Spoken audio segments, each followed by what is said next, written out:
Education Hour, a talk shop for teachers, parents, and administrators. Here's your host of the show, Neil Haley, the Total Tutor. Hi, everyone, and welcome. Again, the number is 412-621-9728. I'm with my co-host, Darcy Hyman. I'm so excited about today's show. Unbelievable lineup. So thanks for coming to the program today, Darcy. Sure thing, Neil. I always love coming on. All right. We're really excited. Again, the number is 412-621-9728. Please go to my website at www.totaltutor.org. Our guests today are unbelievable. But our first topic is about a movie called There Be Dragons. And I'm very excited to learn more about this. I know some about this, but again, my listening audience out there might be a bit confused about the title. And we have our guests on the line. Brian, are you on the line? No, he's not on the line. Hello, can you hear me? Oh, yeah, now. Okay, hi, Brian. How are you doing? Hi, doing very well. I'm very glad to be here. Okay, this is Brian Finnery. You're the U.S. Communications Director of Opus Dei, correct? That's correct. Awesome. Well, we're talking about There Be Dragons, but the first question I have to ask for a lot of people, what is Opus Dei? Now, I understand what Opus Dei is, but for our listening audience out there. Sure. Opus Dei is a part of the Catholic Church, an institution of the Catholic Church that tries to help people come closer to God in their work and everyday lives. It's almost a little bit like a personal trainer for the spiritual life, so you get a little bit of extra help. We have retreats and classes and personal one-on-one spiritual direction or mentoring to help people live out that message of finding God in their work and everyday lives. And the founder has been canonized. He's a saint of the Catholic Church, Saint Josemaria Escriva, and he's also one of the major characters in this movie, which is coming out, There Be Dragons. All right. Well, and I'm definitely, today's an exciting day for you, isn't it, Brian? Oh, definitely. So yeah, I was at the premiere of the film last night and was with all the stars, and just there's a scurry of I've been getting all these calls from the movie is sold out in New York right now for the Friday evening showing, and friends of mine trying to get in. So I've been trying to help out whoever I can. But it's been an exciting day. Oh, absolutely. Now, some people that have heard of Opus Dei, the one problem, I guess it was bad press during the Da Vinci Code when they talked about Opus Dei, and it was a completely false take on what Opus Dei is, and you kind of explained it. But now the movie, tell me how it's explained and how is that part of There Be Dragons? Yeah, sure. Well, the founder of Opus Dei is Saint Josemaria Escriva, and he is paired off against another character, Manolo. And the title of the film is There Be Dragons, and the basic idea there is on two levels. First of all, on the level of the ancient maps, in areas where they did not know what was there and the danger and so on, they would put dragons there, and the little notation, There Be Dragons. So that's on one level. But on a second level, the title stands for the idea that each of us faces these challenges, these things that we would really like to be able to forgive, or we see someone who is not able to forgive and we'd like to help them, or there are things in the past, like an illness or job loss or whatever it might be that leaves us wondering why. And so the premise of the film is that these challenges or these dragons can define us, and that we're called in a certain sense to respond to those with faith and love. And the astonishing thing about the film is it was directed by Roland Joffe, who has created some very fine films in the past. He created The Mission and The Killing Fields, two fine films, and so he describes himself as a wobbly agnostic. And so he's not a Catholic, he's not a member of Opus Dei, but he saw something very intriguing about this Saint Josemaria Escriva, and so he decided to do the film. So that's a little bit about how it came about. Okay, my co-host Darcy Hyman is with me, and she has a question. Sure. Hi. First of all, I'm really glad that you're on the show today, but I kind of wanted to ask you, how did you come to find this this movie? Did you see? I believe it's a book too, isn't it? Yeah. Well, it started out. It's a script. It's a script that Roland Joffe wrote himself. And so there's not a movie, there's not a book version of it, but so he basically well, the way the whole project came about, there's someone who was interested in having a movie that incorporated something in the life of Saint Josemaria, and they approached Roland Joffe, and his initial take, maybe from some of the same buzz like different other people may have heard it, is gee, I'm not really all that interested, but he someone said, hey, listen, here's a little video of this is a pretty amazing thing. We have video of a real life saint of the Catholic Church, which is something extraordinary. I mean, a lot of times you think of saints from people from centuries ago, right, exactly. But here's this is someone who's flown on airplanes and had pizza and the whole thing, and who's an actual saint of the Catholic Church. And why don't you at least watch him and see what he's like? And so then Roland Joffe saw it, and he was really intrigued. He said he looked at the video, and there's a little exchange. I can tell you the details of that exchange as well. And at that moment, he said, "Well, I was captivated I decided to write a little scene on the spot, and then after he did that, he was hooked." And I think a little bit what it's a sign of is when you think about the lives of the saints, like a Mother Teresa or a John Paul II, a lot of times there's something that really, really shines through there, and that people, even if they're not Catholic, even if they're not Christian, they can sense that there's something fascinating there. There's something attractive, something that they might want just a little part of. And even though Roland Joffe is not Catholic or anything like that, that's what brought him to the project. I mean, I think if you think about things like Mark Twain, a book that he said was his favorite book was a book that he wrote on Joan of Arc, who he described as the most extraordinary person who ever lived. Or there's a movie, A Man for All Seasons, which is written about St. Thomas More, which is also by someone who is not Catholic. So that's basically what happened about there. I can also tell you the story of this actual scene, that if those people might be interested, I think it might absolutely. Be so what so there's an episode in which there's a video exchange in which Saint Josemaria Escriva is standing up in front of a large group of people, answering questions about the Catholic faith and how to apply it to your daily life, and someone, a Jewish girl, maybe 16 or something like that, puts her upper hand and asks a question. She says, "Yeah, Father, I'm Jewish, and I want to convert, and my parents won't let me. And so what should I do?" So Saint Josemaria responded by telling her, "Well, you should love your parents very, very much, and be the most beautiful and wonderful daughter to them, and pray and also study and continue to study as well, but be a beautiful and loving daughter to your parents." And Roland Joffe was so, in a certain sense, surprised by that, because he was thinking of, some sort of possibly harsh, stern, you got to convert, your parents are doing something wrong or something like that. And so he was captivated by that, and then he decided to write a scene that was somehow based on that, and that's how the whole thing got started. Oh, wow. So basically, Roland Joffe was amazed by the life of Saint Josemaria, and saw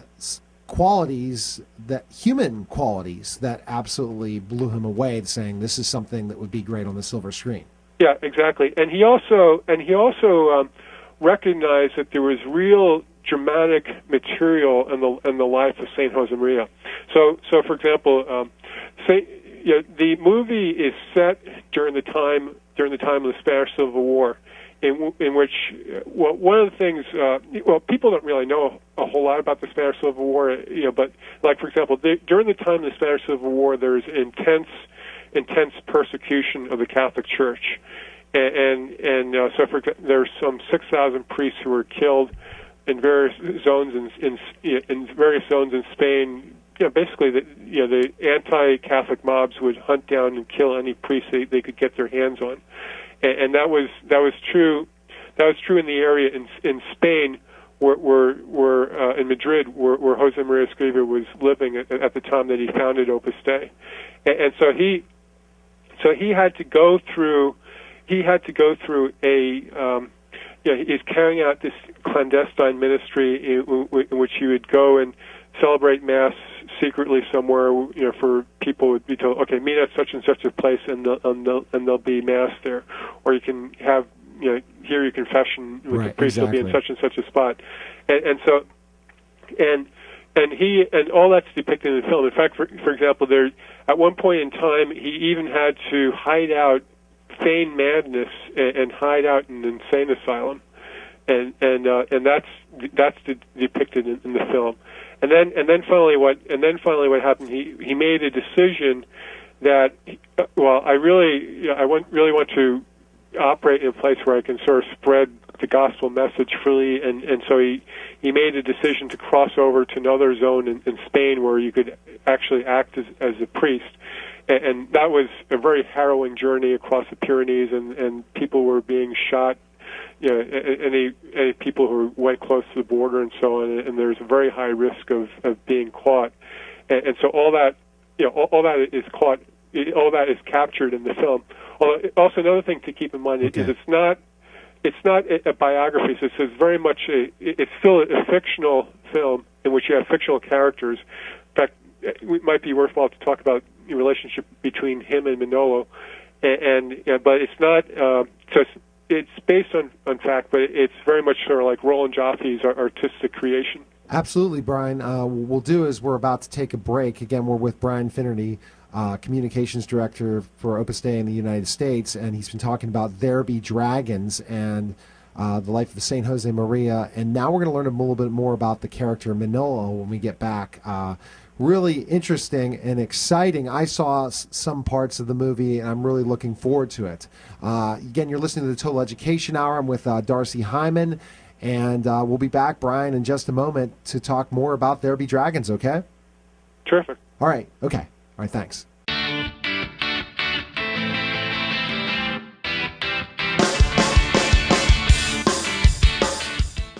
The American Legion.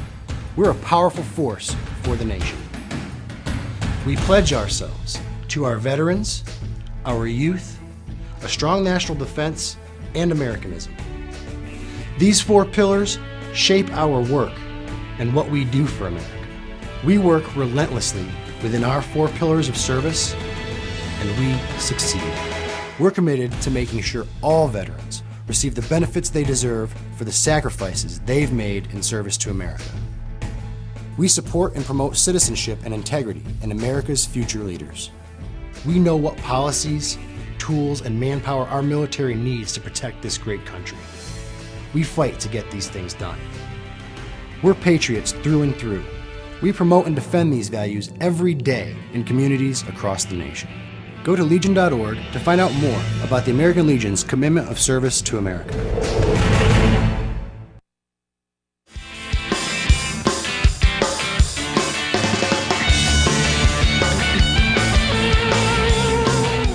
To the Total Education Hour. Again, the number is 412-621-9728. I'm with Darcy Hyman, my co-host, and Brian Finnery, the director, communications director for Opus Dei. And we're talking about There Be Dragons, Brian, and you were mentioning the other character. There's St. Jose Maria, but there's also another major character in this movie. Can you tell a little bit about that character? Sure. So St. Jose Maria is paired off against this other character, Manolo. And so Manolo is a young man who sort of becomes wrapped up in all the hatreds and turmoil of the time period. And for example, he becomes a spy, and there's a certain major act of betrayal there. And what that's all about is, we're talking about the title "There Be Dragons" and how each of us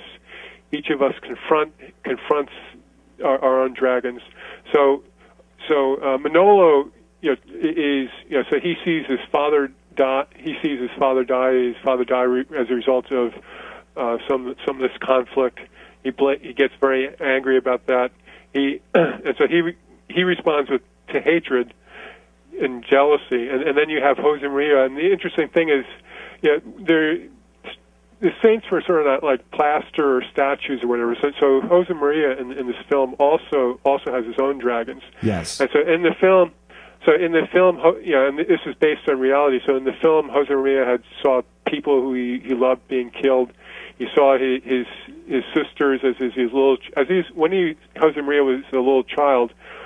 He had 3 younger sisters who died 1 year after another. Boom, boom, boom, and he was sort of touched by that and wondering, well, am I going to be next, and so on, so he had to sort of like overcome and try to understand that suffering, and so the film is about how each of us, there are these things that we ask why, and it's about how, or searching for forgiveness. I mean, something has happened, Absolutely. Wondering why, and that's so that's basically what's happening in the thing. And it's talking about that you could be a sinner but still have the opportunity to be a saint through conversion. And exactly. And there was a story I remember hearing about that basically one of the stars in the movie went through a conversion during the movie. Yes, that's an amazing thing. So the person who plays Manolo in the film, he the actor playing him, Wes Bentley. So there's a scene in the film in which Manolo is basically an old embittered man, an old lonely man who's been fighting for himself, who's been living a certain degree of bitterness his whole life, and Manolo.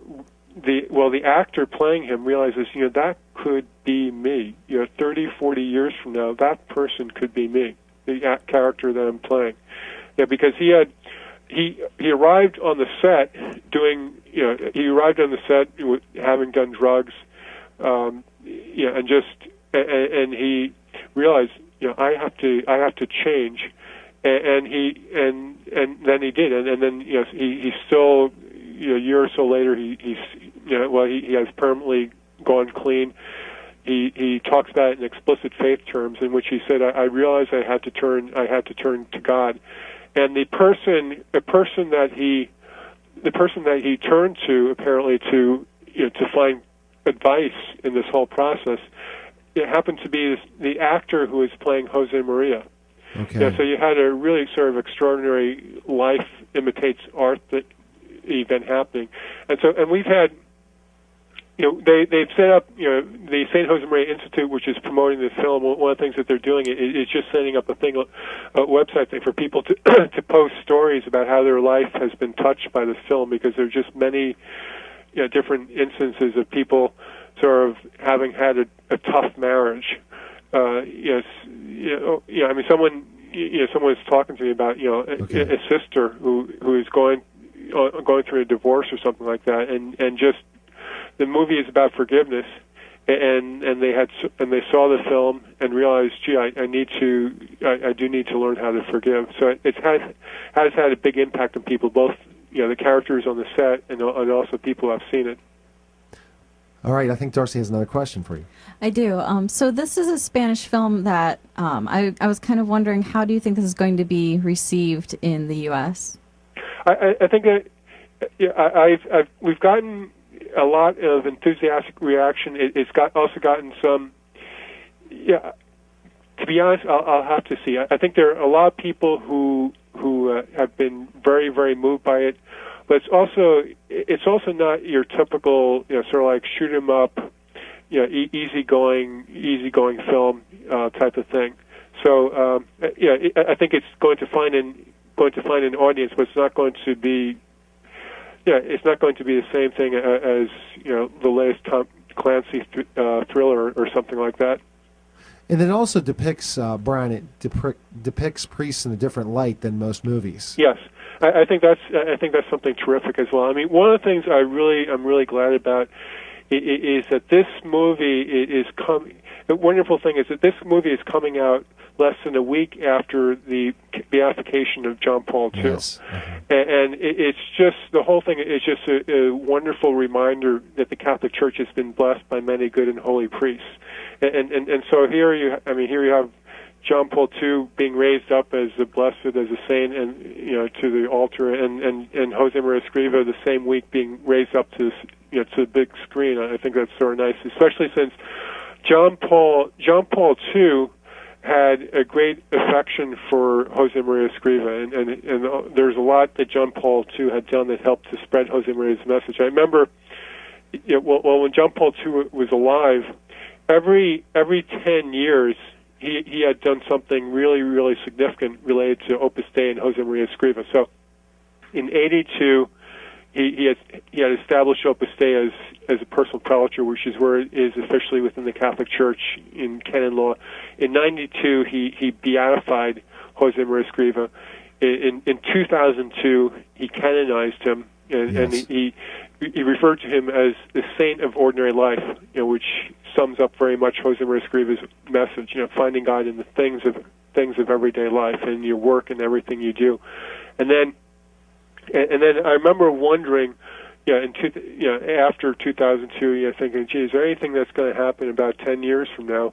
And, almost 10 years is sort of nice. Almost 10 years later, basically the same week that you have John Paul II being beatified, you have this movie coming out. So I don't know if it's providential or not, but I think John Paul II was big into anniversaries, so I'm pretty happy about that. Absolutely, and I think that the whole hope in this is that basically it can do as well as it has done in Spain, and I think Darcy has a question for you on that. Yeah. Sorry. I kind of wondered, how can, I know you were saying it will find an audience. What kind of audience do you think it will find in the U.S. that it didn't find in Spain? Well, I think it can find. I think I hope they'll find a broad audience. There's a website, dragonsresources.com. That lists all the different theaters that's playing nationally. I mean, I think one thing about the impact of the film and who would like it, the very fact that it's created by Roland Joffe, who's not a Catholic, who's coming from it from an outside perspective. I think that's a sign that it's something that can have broad, widespread appeal. Although it's also true that it's not. So it's not just simply another movie scene with lots of car chases and that type of thing. So it's a movie which has some very, very deep themes, and I think people have to come ready for that. If they're looking just for something to stare at while they're eating popcorn. I mean, this may not be the best movie for that either. So basically, one of the things I was talking to my publicist about, you're marketing the film to a lot of different people, but groups, Catholic groups and Christian groups also, and you're getting a good response in the United States with that, aren't you? Yes, yeah. People, many people have been deeply touched by it, and there are certain demographics for which it's been particularly strong. By the way, for example, women over 30. I don't know why. Maybe the idea of forgiveness or some of these themes have been particularly touched by the film. But I think if you've seen some of Roland Joffe's previous works and you've liked it, I think, I think some of the ideas here are things that can appeal to anybody, and also I think we're talking about priests, the portrayal of priests as well. Right, exactly. I think it's wonderful to see another movie which portrays priests as they are. I mean, we've all seen these films like there's another movie coming out this weekend, Priest, which has the priest running around killing vampires and that type of thing. Right. Well, that's the Hollywood version of Priest. But here's a movie which shows priests as they really are, doing what they really do under heroic circumstances. And I think I think there's a certain beauty there, and so I hope many people get to see that. Absolutely, and there was one scene in particular that I saw were St. Josemaria when they were burning the church. Give it a really quick description for a minute and a half before we have to take another break and get on to the 5 o'clock hour. Sure. So there's that scene in which there's this church being vandalized, and people are charging into the church, and St. Josemaria rescues the Blessed Sacrament, the Eucharist, from death. What we understand is the bread that's been transformed into the body of Christ. So he rescues that from the church, and things like that actually really happen. And so he rescues that from the church, and he's challenged by a mob, and he defends that by at the risk of his own life, and so that's what Jose Mariscriva was really like. I mean, and he did risk his life for that, and he did have intense love as well for what Catholics understand as Christ and the Blessed Sacrament. That was something completely real for him. All right, quickly, Brian, more information, 2 websites, one for There Be Dragons, and then also the Opus Dei website. Okay, so I would encourage people to go to www.dragonsresources.com. That has listener information like the theaters and so on, and opusdei.org, opusdei.org for information about Opus Dei, opusdei.org. I hope it's a great day. I'm going to go to the movie on Saturday, so I encourage everyone, because especially if you're a Catholic, this is the movie to see. Again, There Be Dragons. So thanks for coming on the program, Brian. I really appreciate you taking the time out to call. Thanks so much, John. All right, it's been good. Okay. All right, take care. Again, that was Brian Finnery, the U.S. Communications Director for Opus Dei. Coming up next, I can't wait, Darcy. We are going to be interviewing Joanne Kaminski about teacher evaluations, and then we're going to be talking about Freedom Riders. Again, you're listening to Total Education Hour. We'll be back in just a moment.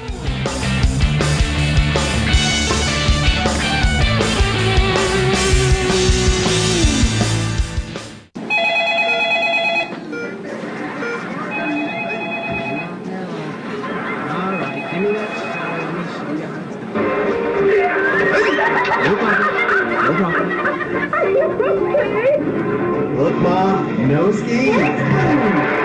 No fish. Falls on TV can be entertaining. Falling at home can be devastating. Each year, 1 in 3 Americans over 65 falls in their own home, breaking bones and shattering lives. For older people, any broken bone can be serious. A broken hip, potentially lethal. To make your home as fall-safe and bone-friendly as it can be, visit orthoinfo.org/falls. A public service message from the American Academy of Orthopedic Surgeons, where staying on your feet is doctor's orders.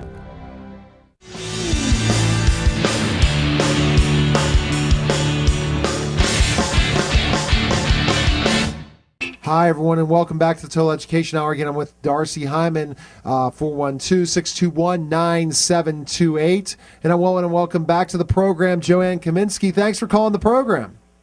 Hi, Neil. Thank you for having me. Absolutely. And we're going to have another topic, again, an education expert that you are, Skype reading tutor, Bright Idea Tutoring, and much, much more. We're going to talk about rapid change in teacher evaluation. And I'll start out, and then you and Darcy can come up with some opinions on this. But again, I'm thinking that we're just going too far, and we're going to get everyone out of the teaching profession if this continues like this. That's my opinion. All right, so basically it says, as states start to roll out changes in teacher evaluation policy, the landscape for educators is changing rapidly. Race to the Top is remarkably effective in incentivizing states to restructure their teacher evaluation systems, and we're starting to see how these changes are being worked out at the local level. In the new series of posts, they talked about how they're going to examine local changes to teaching. So basically, take an example. Virginia's recent move to make 40% of teacher evaluations based on student achievement. Most states went with 50% to maximize their chances of RTT funding, but Virginia's laws seem otherwise typical. The State Board of Education also developed evaluation criteria and performance pay system tied to student test scores. What is your thought on that, Joanne? You know what? I actually worked in a school where they started implementing this, and it was close to one of my last years working there, and it actually had a terrible effect on the teachers. Their morale went completely down. It was a school where, 30% of the kids were reading on grade level, so it's not a school where, test scores were very high to begin with. And these teachers felt like they had poured in their entire year, and they find out at the end of the year that because of their students' test scores, they're not going to get a raise. And it actually blew their morale completely out of the water. A lot of teachers ended up leaving because I just imagine you just feel like you're worthless as a teacher. Why bother and why continue? I mean, exactly. I mean, you try your best. You do the best you can. You shouldn't be evaluated based on the teacher before you or the teacher after, or before and before, just because of 1 year. 1 year is not enough time to really prepare, and then you're going to have these tough classes. And if you're under that much stress all the time about test scores, why bother? Exactly. And then you'll find something else to do that's more rewarding. Okay, Darcy, what's your thought? I absolutely have to agree with you. It is so ridiculous to be judging teachers on how the students are doing. It's not fair. I mean, we don't do this in any other profession. Seriously, someone please name for me a profession where we judge the individual who's doing the work based on the other individuals who are putting out test scores or anything like that. It makes absolutely no sense. This isn't a scientific study where we're taking medication and giving it to someone. We don't have a control group. We don't have this group of people that we know exactly all of their backgrounds and exactly how they've developed and how they're going to develop. It's completely impossible to judge a teacher on how their students are doing. It's ridiculous. So what's your thought, Joanne? Basically, the thought I have is that I don't think you should hold teachers accountable. You should hold the administrators accountable, because the administrators are the ones that choose the curriculum. The school board you should hold accountable, not the teachers, because the teachers don't really have that much control. Can you explain a little bit about that, Joanne? I completely disagree about holding the administrators accountable as well, based on the fact that the administrators are the ones who are telling what the teachers to do. And I think that if you put stricter criteria on the administrators, you're going to be creating a very unhealthy environment. Instead of competing against each other in our schools and in our classrooms, we need to start collaborating more together, because collaboration is the answer. And there's a book, it's called Drive, and it's an amazing book that talks about what actually motivates people, and it's actually autonomy. It's being able to make the decisions to be able to, make your kids want to learn and all of that great stuff versus that little carrot in front of the face, right? Like you put a little carrot in front of somebody's face, you're like, okay, here's a little bonus if your kids do well on a state test. It doesn't work in education, and that's what that book is all about. So, we've really got to start looking at what does work. If there are other countries that are doing it better, let's figure out what they're doing. But these kinds of little things that they're trying to do with incentives and stuff, I get where they're coming from, but we're not in a manufacturing society anymore, and those kinds of things don't work.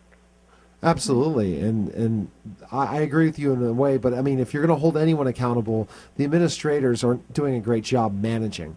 And managing means to allow, and it was very interesting, I had a discussion with, I think a teacher said this, and I really believe this, Joanne, that the teachers basically, if they're going to be successful, and it's very good, a storage guy on my show Sunday said this. He said if they would allow the teachers to teach and kind of give them some autonomy, they'll be more successful.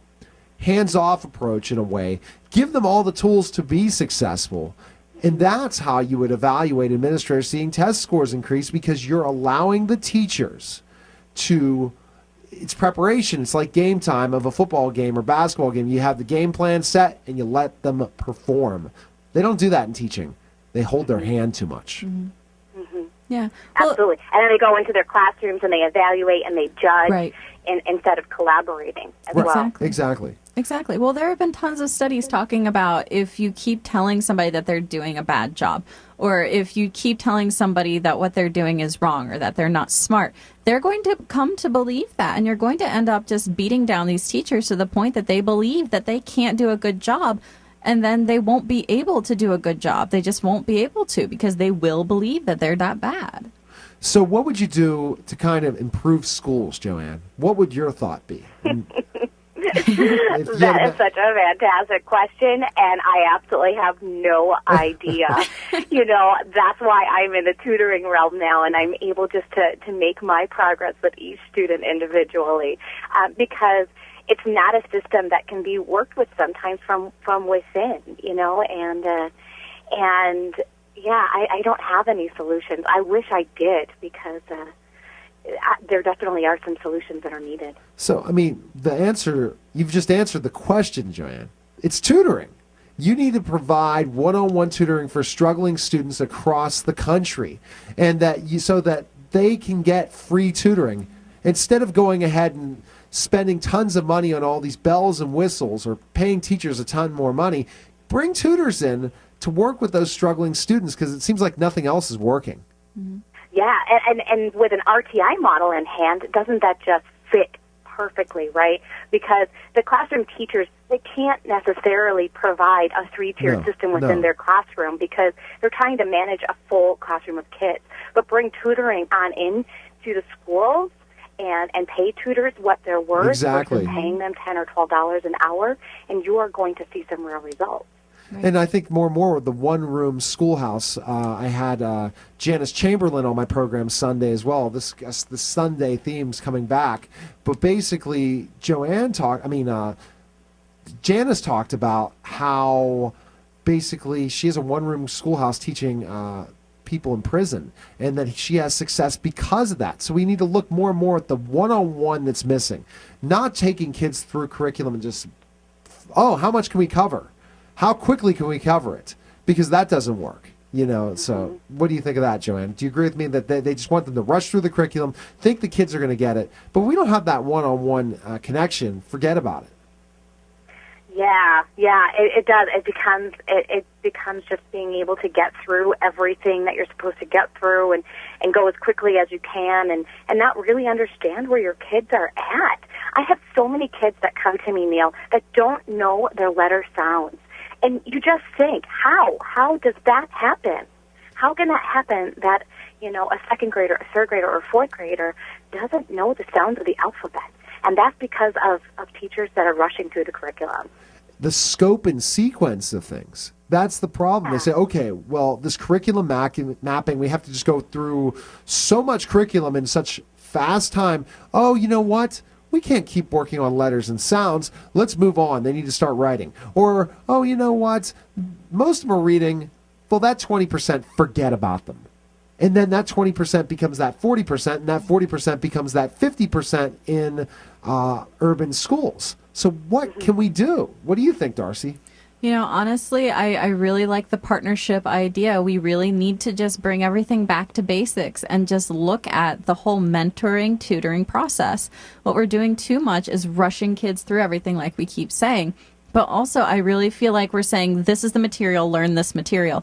There is so much out there. We have been alive for so long that there are so many things that people have written, people have talked about. There are movies. There are so many different ways that we can teach these kids. Why do we always focus on the same thing and try to relate everyone to the same book or the same story or the same way to do a problem?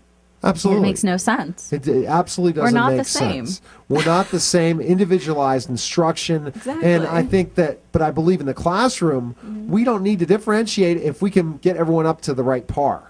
And then we could do peer tutoring, but it's not going to be so extreme differences. Like Joanne, you were saying, you're seeing kids when they're struggling in reading, they're just completely lost for any type of reason because they just don't have the basics. Mm-hmm. Yeah. Oh, absolutely. Well, Joanne, where can we find more information on you? And I understand that you have another venture going as well, so there's a couple websites. I do have a couple of websites. The first one is www.theskypingreadingtutor.com, and now I'm launching my company internationally, and as I go forward with that, my new website is www.onlinetutoringinternational.com. Absolutely, Joanne. And again, branching out with a bunch of different services, but I think that's what's needed again, one-on-one and technology. Maybe that's next month when we bring you on. We're going to talk technology, and Darcy's a very good expert as well on that end of things, and we'll just keep plugging away that one-on-one tutoring brings the success. Thanks for calling the program. Thanks for having me, Neil. Okay. That was Joanne Bye-bye. Kaminski, and I just absolutely fired up leading up to this great education reform debate 5 tonight. Bronx teacher rules, 11 o'clock Eastern tonight. So I hope everyone could check their listings at totaltutor.org to find out more information. We will be back in just a moment.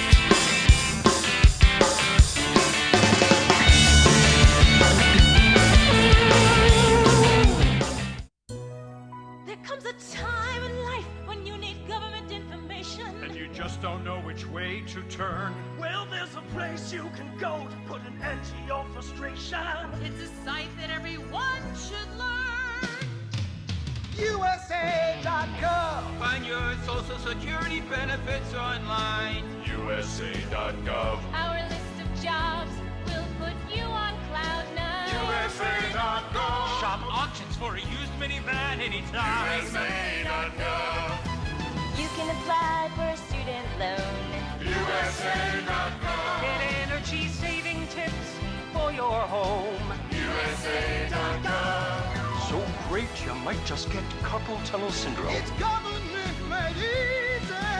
For the people, USA.gov. For the people, USA.gov.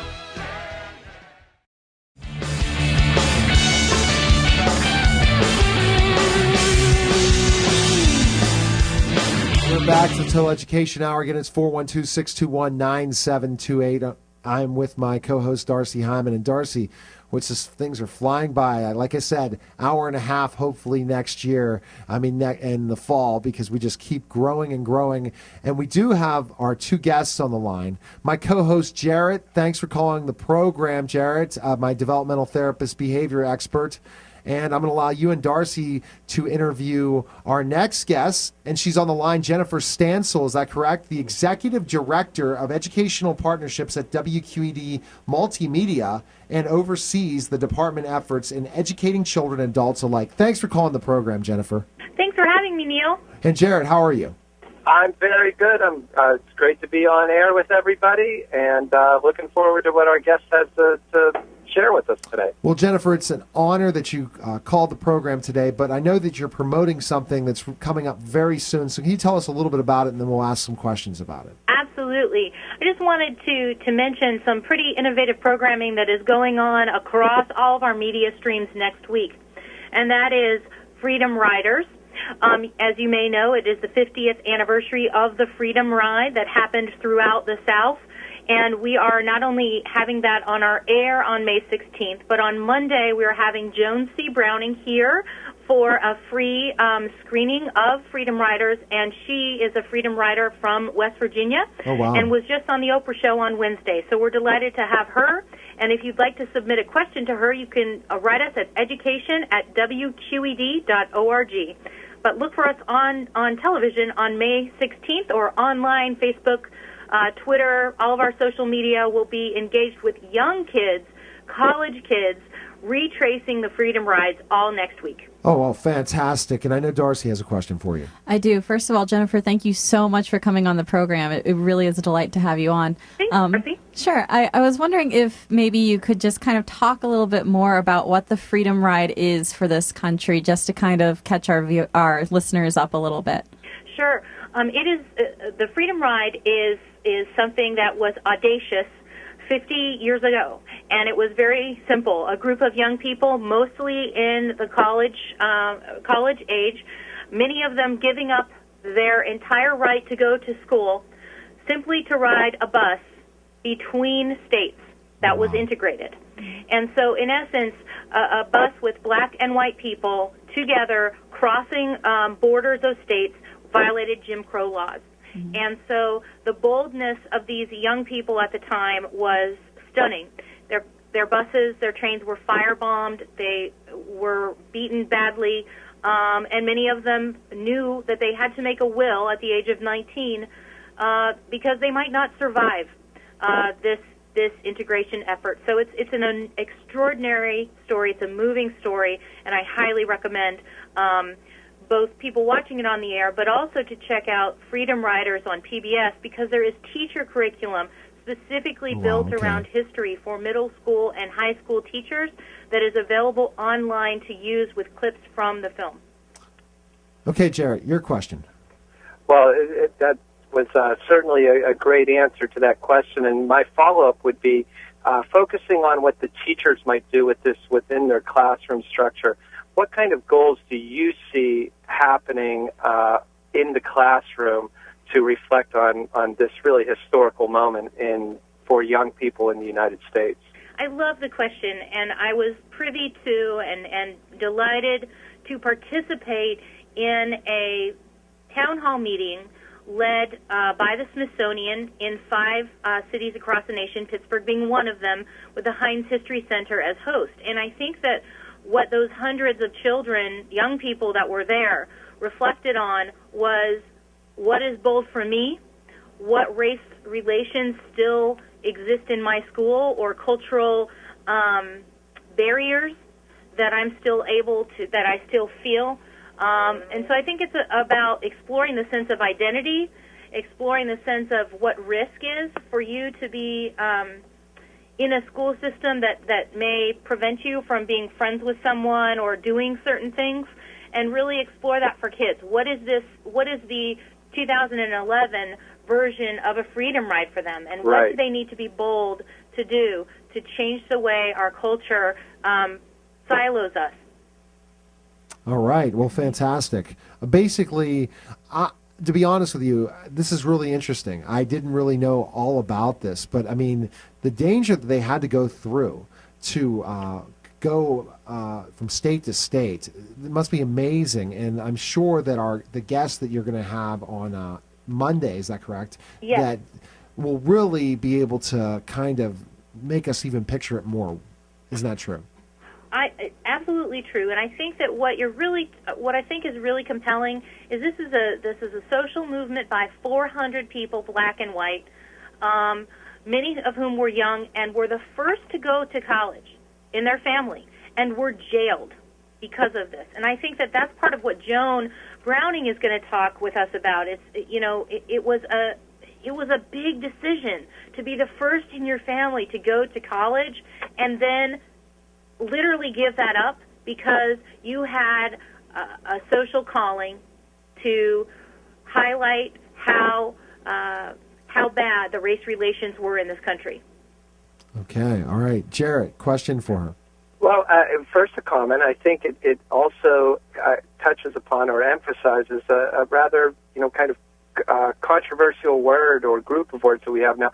It sounds like social justice, really kind of looking for and saying, what can I make a difference for? And, that's a word or a group of words that have become controversial. And here they were 50 years ago, really not about controversy. Certainly that idea was controversial, but doing something about it. And I think that's really exciting.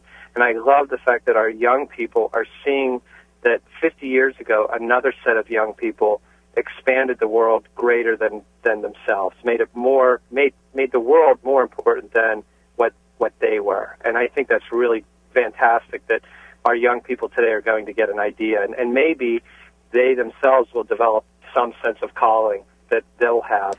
I think that's terrific. I want to focus again a little bit more on the curriculum here. What historical element, how would a teacher in, say, social studies or history tie this into their classroom? How do you see that being used? Yeah, I think that, for instance, they can talk about the legal issues of the day. I think it's important to map out these timelines and lay them over not only what's going on socially, but what was going on legally at the time.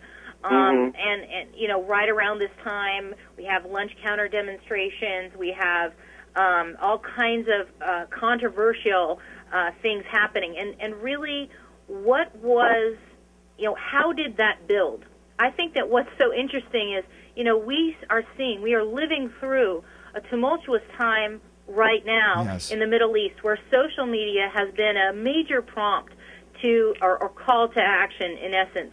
And I think that what's interesting is what was the call to action at that time?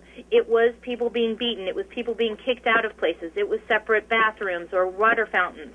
I want to know what kids today think about, revolution. And I think that they can see that from a timeline, and how condensed that timeline can be when we use the media and technology tools that we have to actually be a call to action to a group or community. Absolutely. And again, we have this. The United States gives us this freedom, and the word freedom, to have freedom of speech. And in the Middle East, that's not the case in most places. You'll end up your hand cut off or killed. So basically, kids nowadays in school need to see, hey, you know what? I do have the rights to speak out when injustice is going on. And I feel like one of the issues that has been primary in my life is gender equity. So it's very easy to see in the Middle East that girls don't go to school in many parts of the Middle East. And certainly that's a predominant story that's been covered. So, I think that this is about, what is equitable, what is just for us. And I think kids actually grapple with that. And what I love about this new generation of kids is that they are probably the most savvy in terms of volunteer and community work, that their call to paying back their community is quite high. And so I think that that's such a nice tie-in to curriculum. When you're actually talking about conscientiousness, community, making a difference, and showing that in a historical timeline, and then asking kids to write their own timeline. All right, Jennifer. Oh, I love that idea. That is a great idea to tie it into even just the academic element of it. That's a great idea. Absolutely. Jennifer, where can we find more information on all this, again, really quickly, because we're almost out of time? No problem. All the air dates are going to be on WQED.org, and you can explore all the education opportunities on our site, or also pbs.org/Freedom Riders. And again, education at WQED.org if you want to ask us questions or ask questions of Joan on Monday. All right. Well, thanks, Jennifer, for calling the program. And I know we're going to have you back, as I was talking to your publicist, and I'm looking forward to some of the other great things going on at WQED, okay? Can't wait. All right. Again, that was Jennifer Stancil calling the program. And Darcy, exciting show, really fast, action-packed. Wouldn't you say so, Jared? Totally. I listened to the whole show right after my son's Mother's Day tea party. I attended it for my mom. Neil, this show is fantastic. It's totally taking off. I'm just grateful to be a part of what you're doing on the air and providing for other people. Well, if I didn't have all this help, it would be really a difficult thing. And Darcy, again, thank you for always being that co-host, because again, sometimes I might not say the right things, as you know that. So you need to be the person that kind of controls me from getting angry or making the wrong kind of comments. So thanks a lot, Darcy. I'll be your box, Neil. Oh, that's perfect. Again, but I want to thank my producers, absolutely phenomenal producers, and I'm really sad that Chris Perrone is going to be not with us this summer, but we're looking forward to September when the Total Education Hour launches a longer time slot. And also I want to thank my television producer, Christina. We're going to be on in probably 30 cities, probably by September or October, so things are going great. Jarrett, thanks for calling the program. I want to thank Brian Finnery for calling the program today, and There Be Dragons. I also want to thank Joanne Kaminski for calling the program. I hope everyone has a fantastic weekend. I hope the weather gets beautiful. And remember, tonight, 11 o'clock, the Great Education Reform Debate 5, Bronx Teacher Rules. Just Google search it. You're going to find it. And I'm telling you, sparks are going to fly as Athena and her husband face TFT and the Bronx teacher. Good night, everyone. Thank you for listening to the program. And I will talk to you tonight at 11 o'clock. The Total Education Hour Talk Shop for parents, teachers, and administrators.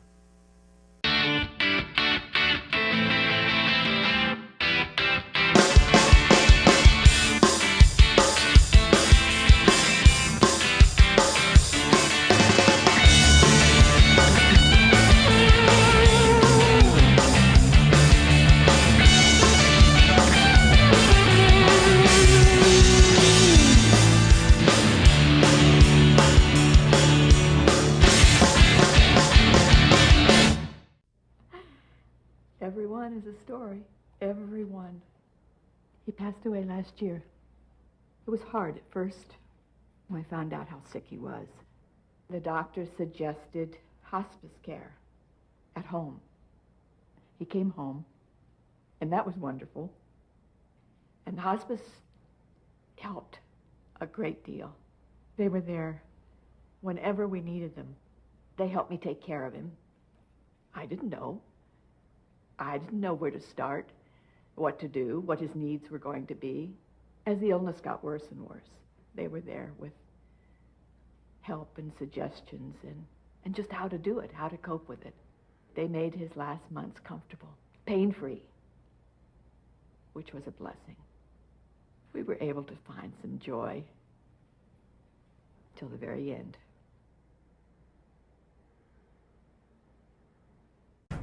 For Sydney-siders, life is all about the beach and the harbour. You can be in the city 1 minute and then the next you can be at Bondi Beach or hiking around the harbour. And I think everyone in Australia has noticed that it's been getting hotter and drier. We've had the worst drought in 1,000 years. Recently we had a huge dust storm come over Sydney, bringing 75,000 tonnes of dust an hour, which coated the whole city. That was a consequence of the drought, which dried out whole areas of land, so it just can't hold the dust down anymore. The Opera House could even be vulnerable to climate change from storm surges and from sea level rise. It's really worrying, as a lot of the Australian population lives really close to the coast. We're the last generation that can solve the climate crisis, so we need to do it not only for ourselves, but for my children and my grandchildren. I want them to be able to enjoy the same sort of Australia that I've enjoyed. The peace, the prosperity, and beautiful Sydney.